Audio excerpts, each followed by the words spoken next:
Now let us understand what are the various types of insurance which are available for us.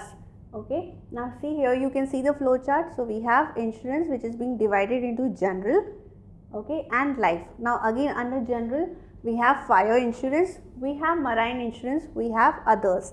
Now when I talk about others, others is nothing but cattle, burglary, that is theft, which we commonly call as crop, sports, health and motor.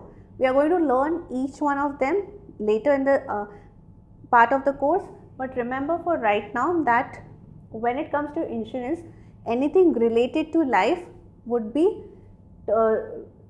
distinguished separately, but when it comes to anything which is non-life, okay, then it would come under the general category. Now the health, remember in terms of life, which I already told you, it is not it doesn't have that indemnity principle, okay, but because health has an indemnity principle, so it is coming under general.